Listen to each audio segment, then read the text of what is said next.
మన చుట్టూనే మనల్ని మోసం చేసేవాళ్ళు, మనల్ని దొంగతనం చేసేవాళ్ళు, మనల్ని దెబ్బతీసేవాళ్ళు ఉంటూ కూడా మనకి అత్యంత క్లోజ్ అయినట్టు బిల్డప్ ఇస్తూ బతికేటువంటి సమాజం అది. ఆ అమ్మాయి వయసు 26 సంవత్సరాలు. పేరు జెస్సీ అగర్వాల్. నోయిడాకి సంబంధించినటువంటి వ్యక్తి. 2020లో కోవిడ్ టైంలో జాబ్ పోయింది. కోవిడ్ టైంలో చాలా మందికి ఉద్యోగాలు పోయాయి. ఎందుకంటే స్టార్టప్లు కదా, స్టార్టప్లు ఒక్కొక్కసారి ఆ టైంలో కోవిడ్ పరిస్థితుల్లో ఒక్కొక్క స్టార్టప్ సంబంధించిన ఓనరే చనిపోయాడు అనుకోండి కోవిడ్తో. ఆ కంపెనీలు ఏం చేస్తాయి మరి? రన్ చేసే వాళ్ళు చేయగలుగుతారు, మిగతా వాళ్ళు మూసేస్తారు. అట్లాగా ఆ అమ్మాయి పనిచేసేటువంటి కంపెనీ ఓనర్ చనిపోయాడు 2020 కోవిడ్లో. ఆ అమ్మాయి జాబ్ కోల్పోయింది. జాబ్ కోల్పోయినప్పుడు ఏం చేస్తాం మనం? ఇంటికి వెళ్తాం. ఇంటికి వెళ్ళి కొన్నాళ్ళు ఉండి మళ్ళీ ఇంటి దగ్గర ఏదన్నా ఇంకా బెటర్ ప్లేస్ ఉంటే అక్కడ కోర్సులు నేర్చుకుని ఈసారి ఇంకాస్త అందుకున్నాక ముందుకు వస్తాం. కొంతమంది ఆడపిల్లలకి ఏంటంటే ఇంట్లో ఫోర్స్ వాళ్ళు పెళ్లి చేసేస్తారు, కొంతమంది అబ్బాయిలకు కూడా ఇంట్లో ఫోర్స్ వాళ్ళు పెళ్లి చేస్తారు. అట్లా అదొక రకమైన పద్ధతి. కానీ ఈ అమ్మాయి ఏం చేసింది? 2020లో జాబ్ పోయిన తర్వాత ఆ రోజు నుంచి 2020 జూలై ఆ టైం నుంచి ఇప్పటి వరకు మొన్న మార్చి వరకు, ఏప్రిల్ 1, 2 కదా ఇవాళ, మొన్న వరకు కూడా చాలా తెలివిగా బెంగళూరులోనే ఉంటుంది. బెంగళూరులోనే ఉంటూ ఎన్నో వందల ల్యాప్టాప్లు లేపేసి అమ్మేసుకుంటుంది. ఎట్లా చేస్తుంది? ఎక్కడ చేస్తుంది? ఆడపిల్లలు ఉండేటువంటి పీజీలో ఉంటుంది ఈ అమ్మాయి. ఈ అమ్మాయి మోడస్ ఆపరాండి అంటాం కదా, ప్లాన్ ఆఫ్ యాక్షన్ ఎట్లా ఉంటుందంటే, ఒక పీజీలోకి ఆ అమ్మాయి దిగుతుంది.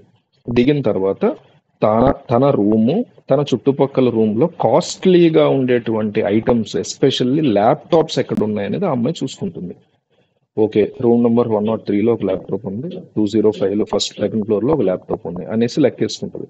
సో ఆ రూము, ఆ పక్క రూము, ఆ రూము, ఆ పక్క రూమ్, అంటే ఫస్ట్ ఫ్లోర్ లో తనుండే ఫస్ట్ ఫ్లోర్ లో 103లో ల్యాప్టాప్ ఉంటే 103, 104లో ఒక రూమ్ లో, 205లో 206లో ఉండే వాళ్ళతో మంచిగా స్నేహం చేస్తుంది. ఫస్ట్ ఆఫ్ ఆల్ మంచి ఫ్రెండ్షిప్ చేస్తుంది ఆ అమ్మాయి. చేసి మాటి మాటికి వాళ్ళ రూమ్ లోకి వాటర్ అన్నో ఇంకోటనో కబుర్లనో, ఇప్పుడు అట్లాగే ఉంటది కదా, అబ్బాయిల హాస్టల్ అమ్మాయిల హాస్టల్, ఒకళ్ళ రూమ్ లోకి ఒకళ్ళు వెళ్తారు, కబుర్లు చెప్పుకుంటారు, తింటారు, కొట్టుకుంటారు, అరుచుకుంటారు, కౌలించుకుంటారు, పార్టీలకు వెళ్తారు, ఇవన్నీ జరుగుతాయి. ఓవర్ ఫ్రెండ్షిప్ ని చూపిస్తుంది వాళ్ళతో.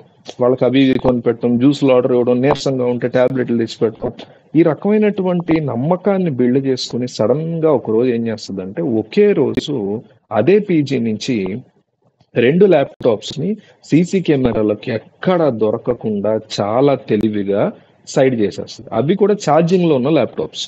ఒక రోజు ఒకటి, ఒక రోజు ఒకటి కావచ్చు, ఒకే రోజు అనట్లేదు. మాక్సిమం ఒకే రోజు అయ్యేలా చూసుకుంటుంది. ఎంత కూడా ఆ అమ్మాయి చెప్పింది తన యొక్క వాంగ్మూలం. సైడ్ చేసేస్తుంది. చేసేసి బెంగళూరులో అమ్మితే, ఇప్పుడు మార్తాళి ప్లేస్ లో ఉండేది ఆ అమ్మాయి, మార్తాళి ప్లేస్ లో అమ్మితే డౌట్ వస్తుంది అనేసి కుదిరితే ఇంటికి వెళ్ళిపోయి నోయిడాలో కానీ, లేదా బెంగళూరు అవుట్స్కట్స్ లో ఆఫీస్కి వెళ్తున్నాను, ఎవ్రీడే అమ్మాయి ఆఫీస్కి వెళ్తుంది. మీకు అర్థమవుతుందా? అమ్మాయికి జాబ్ లేదు కానీ ఎవ్రీడే ఆఫీస్కి వెళ్ళి మాల్లోనో ఎక్కడో ఉండి, వాష్రూమ్ వస్తే మాల్ వాష్రూమ్స్ లోకి వెళ్ళి అక్కడే ఫుడ్ తిని ఏదో ఒకటి చేసి మళ్ళీ వస్తుంది. కొన్ని రోజులు వర్క్ ఫ్రమ్ హోమ్ అని అబద్ధం చెప్పి ఆఫీస్లో, ఐ మీన్ పీజీలోనే ఉండి వర్క్ చేసుకుంటుంది. వాళ్ళ రూమ్మేట్స్ కానీ, ఇప్పుడు ఒక పీజీలో ఉన్నానండి, అమ్మాయో అబ్బాయో, నేను ఆ ప్రాంతంలో నాతో పాటు రూమ్మేట్ ఉన్నాడు. నేను హెచ్సిఎల్లో పనిచేస్తున్నాను బాబు అన్నాడు. నేను టీసీఎస్ అని చెప్పా. ఆడికేం తెలుసు నేను ఎక్కడ పనిచేస్తున్నానో, ఆడెక్కడ పనిచేస్తున్నాడో చూడం కదా వెళ్ళి. ఎప్పుడైనా ఆఫీసు వైపు నేను వెళితే అప్పుడు అతను అడుగుతాను. అతను లేదురా నేను బయటకు వచ్చాను ఫ్రెండ్స్తో అంటాడు. అయిపోయింది. నిజమో కాదో మనకు తెలియదు కదా, నమ్ముతాం. మనుషుల్ని నమ్మడం వల్ల వచ్చేటువంటి కష్టాలు తెలియని వాళ్ళు.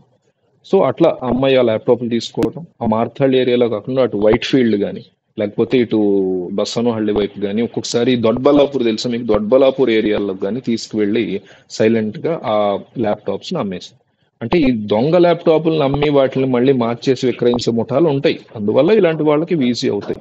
అట్లా వరుసగా దొంగతనాలు చేసేస్తుంది అనమాట. ఆ 2 ల్యాప్టాప్ సేల్ అయిపోయినాయి కదా, పీజీ షిఫ్ట్ అవ్వదు. వాళ్ళతో పాటు ఎవరు దొంగతనం చేశారని అమ్మాయి ఇంకో నెలన్నర వెతుకుతుంది. నెలన్నర తర్వాత జనాలు మర్చిపోతారు ఆ పాయింట్ ని.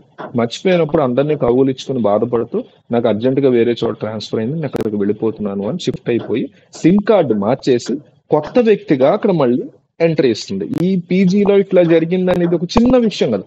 ఒక పీజీలో ల్యాప్టాప్ పోయిందనే దాని గురించి ప్రపంచవ్యాప్తంగా న్యూస్ అవ్వదుగా. ఒక మర్డరో ఇంకొక రకమో అయితే అవుతుంది తప్ప ఇలాంటివి అవ్వవుగా. సో వేరే ఇప్పుడు మార్తాళి నుంచి ఇటు వైట్ ఫీల్డ్ లో, లేకపోతే అటు ఆ, వేరే వేరే వేరే వేరే ఏరియాస్కి వెళ్ళిపోయి విజయనగరం అటు ఇటు వెళ్ళిపోయి ఇంకొక పీజీ తీసుకుని అక్కడ జాయిన్ అయ్యి same models ఆపరాండి, same plan of action అక్కడ కూడా, కానీ వేరే సిమ్, సేమ్ పేరు. ఎందుకంటే ఆధార్ కార్డు అడుగుతారు కాబట్టి. సో ఇట్లాంటి ఈ నెలన్నర ఇక్కడే ఉంది కదా, ఈ నెలన్నరలో కొత్త సిమ్ తీసుకోవడం, కొత్త వ్యవహారాలన్నీ రెడీ చేసుకోవడం, కొత్త పీజీ మాట్లాడుకుని పెట్టుకోవడం, ఇవన్నీ చేస్తుంది. నేను నోయిడా నుంచే వస్తున్నాను డైరెక్ట్ గాని కొత్త వాళ్ళకి చెప్తుంది అనమాట, కొత్త పీజీ వాళ్ళకి. సో ఇట్లాంటి ప్లాన్లు వరుసగా వరుసగా వరుసగా వేసుకుని వస్తూ ఈ అమ్మాయి ఈ రోజు ఒక సీసీటీవీ కెమెరాలో దొరికిపోయింది. ఇన్నాళ్ళు కూడా సీసీటీవీ కెమెరాలకి దొరకకుండా ఎక్కడ చాలా జాగ్రత్త పడుతున్న ఈ పిల్ల ఆఖరికి మొన్న ఒక 2-3 రోజుల క్రితం సీసీటీవీ కెమెరాలో లైవ్ లో చక్కగా దొరికిపోయింది. అలా దొరికిపోవడం వల్ల ఇప్పుడు అరెస్ట్ అయింది. ఆ అమ్మాయి అరెస్ట్ అయిన టైంలో ఆ అమ్మాయికి సంబంధించి పోలీసులు తెలుసుకుంది ఏంటంటే, ఒక సెపరేట్ రూమ్ మెయింటైన్ చేస్తుంది ఆ అమ్మాయి, కేవలం దొంగతనం చేసిన ల్యాప్టాప్లు పెట్టుకోవడానికి. 24-30 ల్యాప్టాప్లు దొరికాయి. వాటి విలువ 10-15 లక్షలు అని చెప్తున్నారు. అంటే ఒక ల్యాప్టాప్ కనీసం ఒక 50,000 ఉంటది కదా, సో అట్లా వేసుకున్న ఒక 15 లక్షలు ఉంటుంది. సో ఈ రకంగా దొంగతనాలు చేస్తున్నటువంటి ఈ జెస్సీ అగర్వాల్ అనేటువంటి వ్యక్తిని పోలీసులు రీసెంట్ గా పట్టుకున్నారు. ఇట్లాంటి వాళ్ళు ఉంటారు, చాలా చాలా జాగ్రత్తగా ఉండాలని మన చుట్టుపక్కల ఎస్పెషల్లీ హాస్టల్స్ లో ఉండే అమ్మాయిలు అబ్బాయిలు చాలా జాగ్రత్తగా ఉండాలి. సీసీ కెమెరాలు ఉన్న హాస్టల్స్ లోనే జాయిన్ అవ్వాలి. ఒకవేళ లేకపోతే మీ హాస్టల్ కి సీసీ కెమెరాలు పెట్టమని మీ ఓనర్ని అడగండి. ఈ విషయం చాలా మందికి తెలియదు, ఇట్లాంటి దొంగతనాలు జరుగుతున్నాయని. దయచేసి ఈ వీడియోని షేర్ చేయండి మీకు తెలిసిన వాళ్ళందరికీ, చాలా హెల్ప్ఫుల్ అవుతుంది. సో ఇట్లాంటి జెస్సీ అగర్వాల్ లాంటి వాళ్ళని ఏం చేయాలి, అసలు ఏంటి కథ, ఇట్లా ఎందుకు తయారవుతున్నారు జనాలు? 4 సంవత్సరాల నుంచి చేస్తుంది ఆ పిల్లలు, 1 రోజు 2 రోజులు కాదు.